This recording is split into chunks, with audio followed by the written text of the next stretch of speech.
You have missed this, haven't you? Yeah, and this is our Valentine special episode.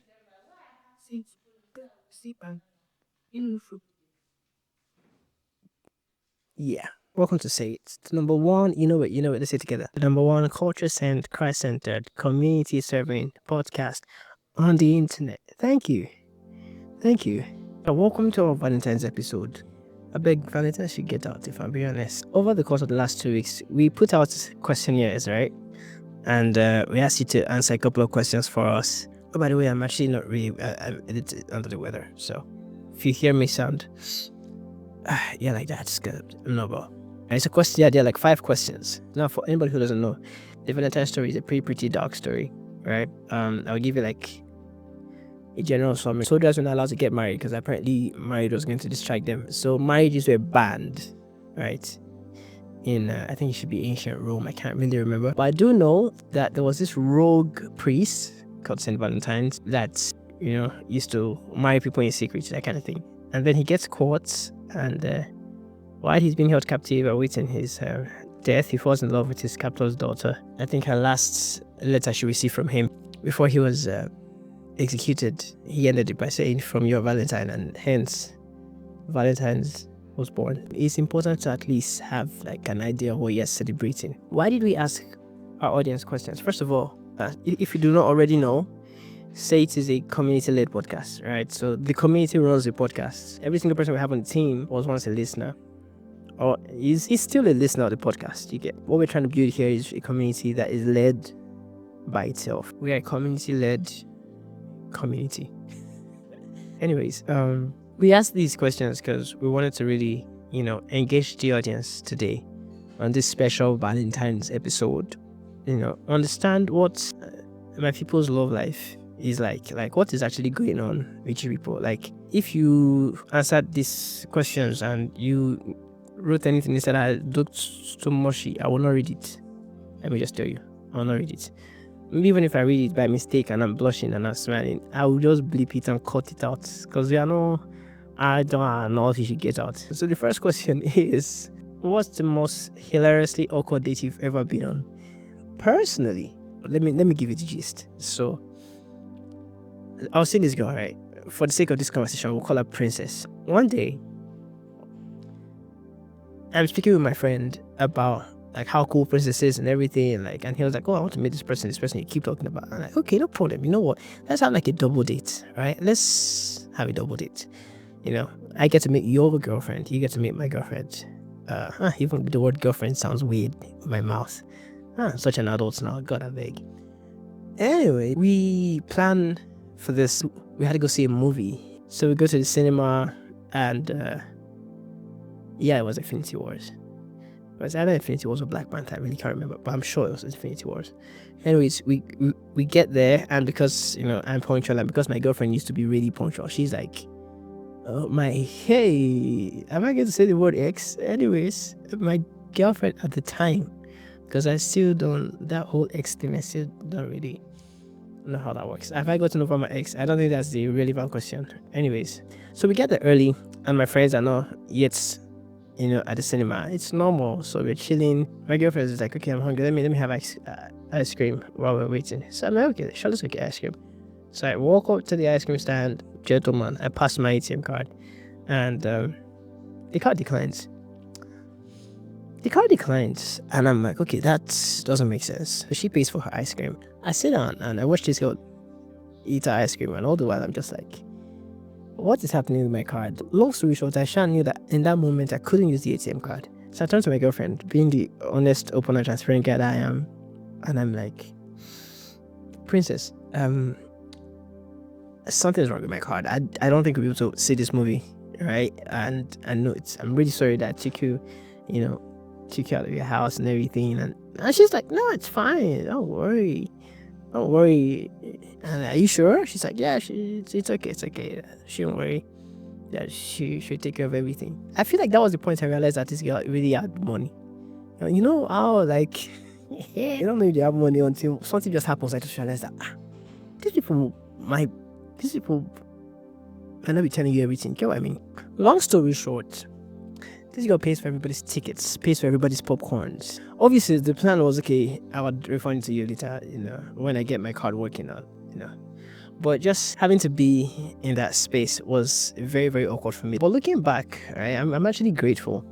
I'm actually quite grateful that, I wasn't with somebody who, number one, was flipping out, somebody who was, very, very entitled and, couldn't have, communicated support, right? I had somebody good, so if people start with all this nonsense questions, people start asking about exes. She was not a bad person, don't worry. God has not given me any bad person to date yet in my life, and I hope it never happens. God gave me the best people, friends. I mean, of course there are like some bad people, but it's not like they're bad. They're just not great for me. Yeah, that's for that. That being said, let's read some of the replies. What's the most hilarious awkward date you've ever been on? Now this person says, staring at each other in silence until it got really awkward. Apparently we were too shy to say the real things in our heart. Oh, I really want to know if you all ended up saying the things that were in your mind at the end of the day. And all of you should shout get out safe. So we have another response that goes, I went on a date. Okay, this looks interesting. I went on a date and didn't eat. The man used to talk to engage me from the moment I got there, and I was hungry. I thought it would be awkward to ask for food or go out and buy food for myself because I found out buy for Amsha. Okay. Naim first they pressure me, say he won't take me out for lunch. Forgive my pigeon, stick to the story. I tried my best to keep up with the conversation though. When I announced it was getting late and I needed to go home, he then said he wasn't hungry, but if I wanted to eat, he'll get. I hate this line, bro. Like, I'm a guy and I've used it at least once, but dude, it's I don't know if you ever know what this is gaslighting, right? This is gaslighting right here. I'm not really hungry, but if you want something, sure, it's a lie. Most times people say things like this, right, when they don't have enough money for two people. Which again, I think, right, it just could be communicated a lot better.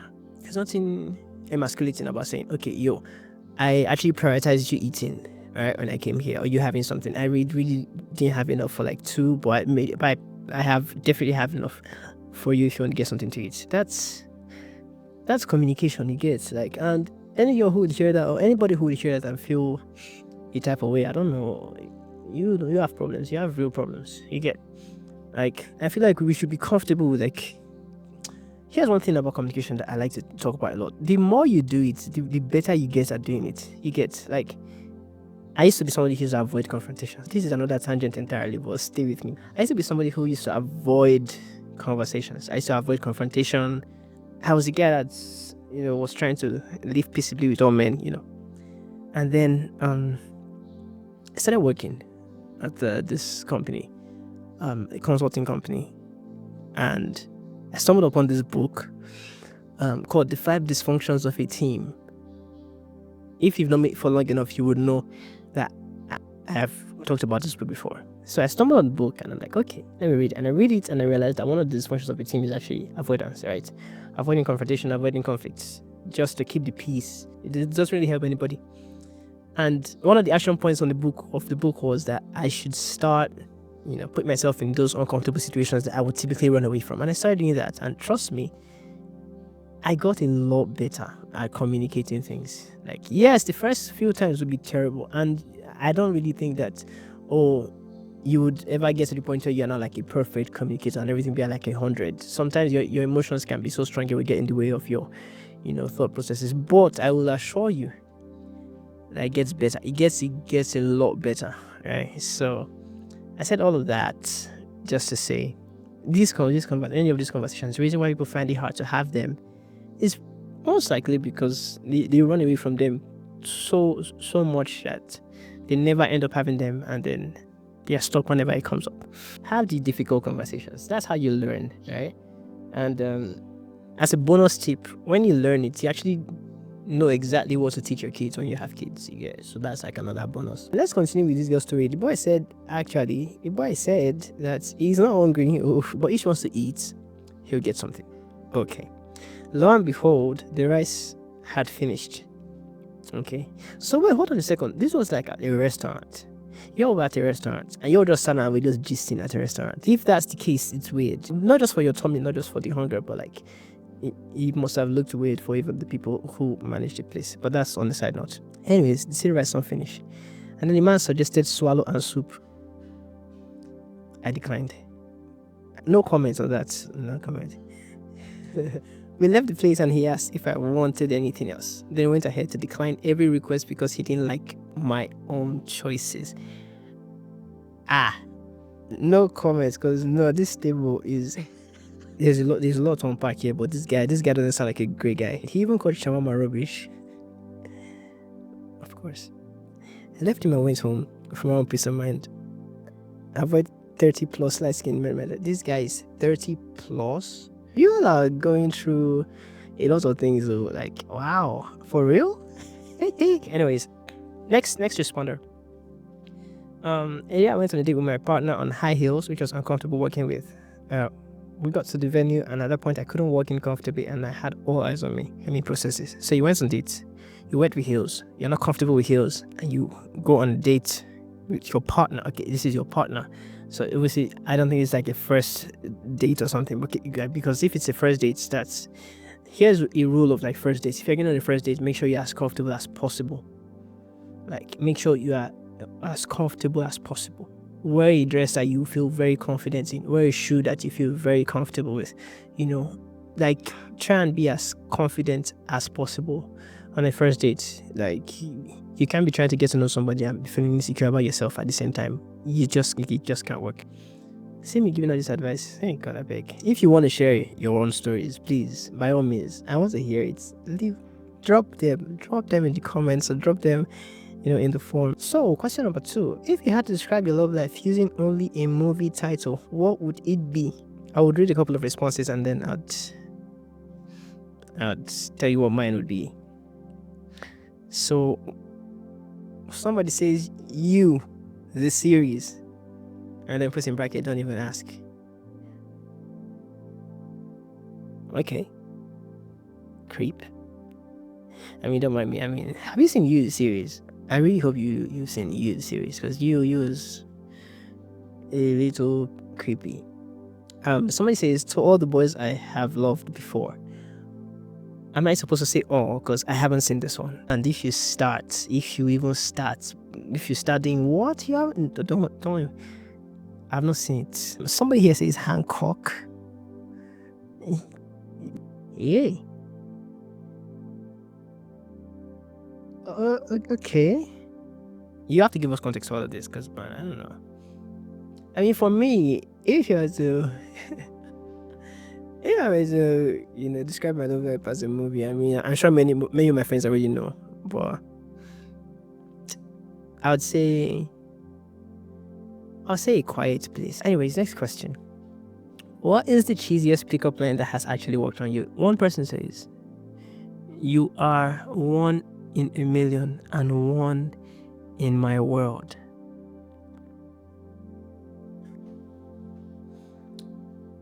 So this thing worked on you, right? So first of all, it means you were able to make sense of this. Number 2, it also means that you have to explain yourself, whoever this person is. If you are listening to this podcast or watching, please send an email to say.thepodcast.com and explain yourself.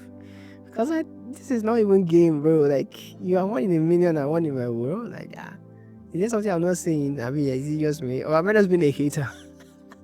1 in a million sounds very, very cliche. Let me not lie. I'll be honest with you. I'll tell you. It sounds very cliche. It sounds like something you hear in a song, written by Bob Dylan. This person says, I can't think of any. What is happening? This person says, someone says, none actually. I don't understand what's going on. Like, what's happening on the streets? Like, I've been away from the streets for a while, but like, are you telling me that people don't pick up again? Like, people don't, like, what happened to all the poets and all? All of them married now. Like, the streets used to be very, very competitive. You get, like, what's happening? Where did all the game go? Like, I should come back and play like maybe like a season, because 1 in a million is like, whoa, 1 in a million, bro. So says, I'm bored, let's go home.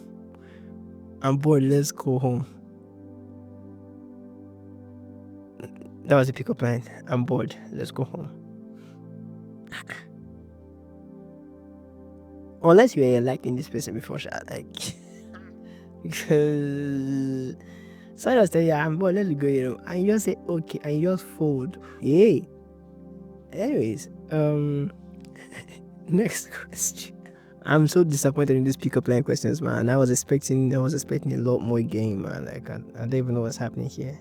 Even if you're a lady, right? At least try and use pickup lines on the guy. Like once like practice, like preserve the art form. We can't let it die with us. You know what I mean? Like come on, guys. Next question. If you could plan the ultimate Valentine's Day date with an unlimited budget, what ridiculous or over the top thing would you do? Let's hear it. So this person says, travel on air with my partner. I don't even know if I should laugh, right? Because I feel like think about it. This is unlimited budget. You can literally buy an island. It is unlimited budget. You can decide to. You can do things a lot crazier than just travel on air, right? So I don't know who your partner is, but maybe you should have asked your partner this question. You could have come up with like something a lot nicer than travel on air. And I'm never trying to say traveling on air is not nice, but you get what I mean. Like it's unlimited budget we're talking about, man. Like there's a lot more you can do.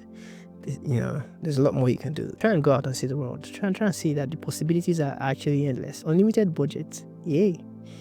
Anyways, this next person says they would take the entire week off to some country. Once it's all of you are flying and just getting out of here, you're like, I don't know, is it like a thing? Is it a recurring thing that everybody just wants to escape reality? And when you hear unlimited budget, you're like, oh, let's get out of here, man. Don't mind me. I mean, you can see for yourself. This is the pattern of things I get in. All right, so it's not just me. Third person, all right, I will travel to Paris. I travel to Paris to have a croissant for breakfast, to the Maldives, just to stare at the body of the sea. Escape realities. So here's my question. If escaping reality is the most over-the-top thing you can do for yourself or your loved one on Valentine's Day, what does that say of our culture? It's all the same thing, just masquerading itself in different forms. It's all the same thing. We all just try to run away. What are we running from? Why are we running? Why? Okay, so this person says boarding one of those space shuttles and viewing the Earth is the same thing. It's the same thing, bro. Everybody wants to run away, man. Everybody wants to run away. I don't know why, but please don't run away. Presence can be a gift, right? The most absurd thing you could do for your partner could actually be to spend the whole day with them. Because you don't even get to do that anymore. Like everybody's always on their phone or out to work. Weekends, you're trying to catch up with work, or trying to go out to party. Like, the most absurd thing you could actually do is turn off your phones, turn off the internet, and just sit down with these people. Like, just sit down with them. Talk, maybe read a book, just ask them questions about like their lives, ask them hypothetical questions, ask them questions about like their past, things that you probably haven't asked before. Like, just get hungry, make sure that you'll get hungry, go to the kitchen, make a meal, like a good meal, or waste time, watch a movie, sleep on the movie, wake up, clean the house, that's presence. It's a gift. It's a real good gift. Okay, last question and then we'll call this a day. So last question. Complete this sentence. Love is like dash. All these love people. This is a yuck moment. So one person says, love is like a swimming pool. You better learn how to swim before you fall inside. Word. I like it. So love is like a swimming pool. Before you fall in love, learn how to swim. So how do you learn? How do you learn how to swim before you fall in love? That's an interesting train of thought. Somebody says love is like water. It can quench your thirst or drown you in its depth. It's not everybody using water to describe love. Therefore, learn how to swim before you fall inside. Like, it seems like the same person wrote both of them. I love it. Okay. Somebody says love is a mixture of pain and joy. Love is like a mixture of pain and joy. It's a two-way thing. You may love not have pain in Jesus' name, because I don't know. It's I think I get what you're trying to say. You're trying to say that it's not all rosy. Yes, I mean it's not all butterflies. Yeah, but let's take it easy on the pain. You get. Last one. One person here says, bread and beans. The beans may take long to cook, but the combo is sweet last. Sorry. Love is like bread and beans. The beans may take long to cook, but the combo is sweet last. Please, somebody explain this thing now. Like, I don't even, what is this? Love is like bread and beans? I'm assuming that what you're trying to say is, it's like, the way bread and beans is, right? So the beans may take long to cook. When you say cook or take long to cook, you might be talking about like self-development, being able to like, handle your emotions and all that, growing your emotional intelligence, your EQs, even though it might take a long time to actualize that, when you combine it with bread. But yeah, this has been such a fun episode, man. Thanks for watching. Thanks for watching this episode. We're hoping we get a lot more conversations like this, get a lot more interactions with the rest of the community.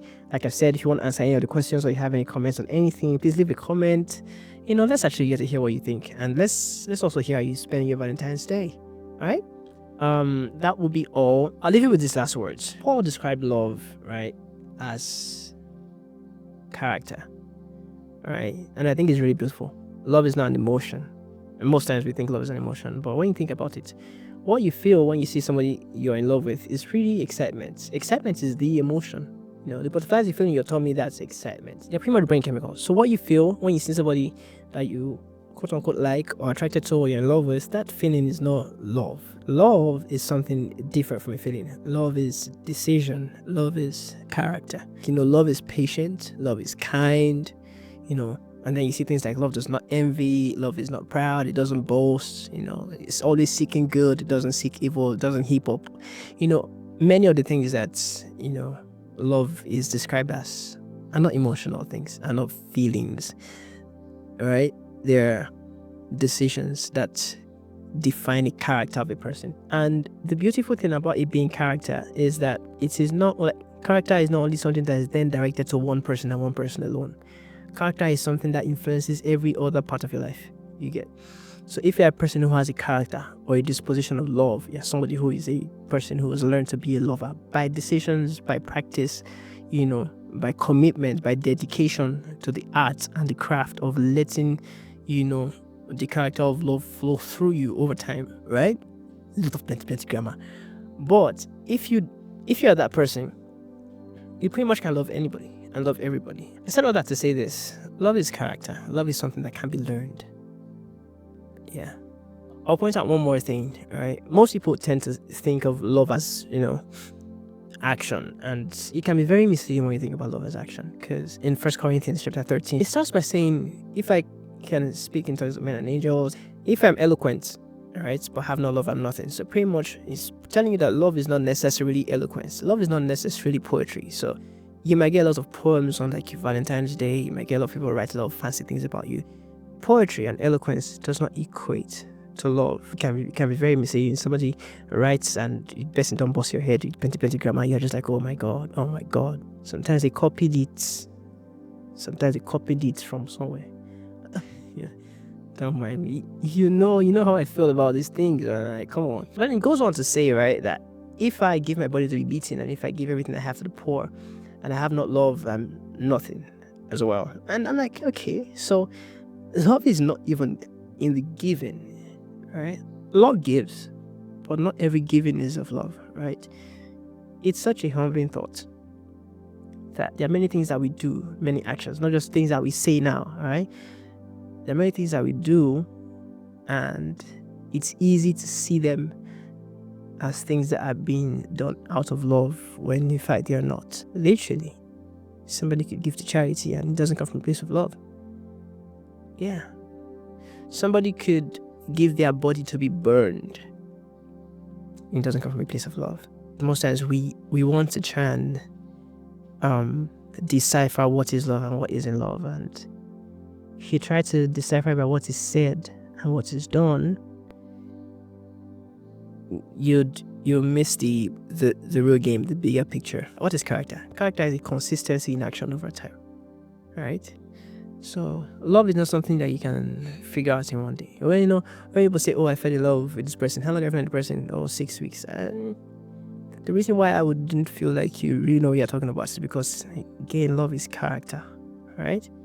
Love is something that over time you realize. Like, the poem tells us, love doesn't keep record of wrongs. Like, you haven't even seen how this person reacts when you're wrong. This person, you haven't even seen how this person reacts when they're mad at you, and you already feel like you are most likely not. Right? It's probably just dopamine and serotonin and oxytocin. You get me? Why did I spend all this time trying to bust your bubble? Why? I did it, right? Because if there's anything I can give you this Valentine's Day is clarity, right?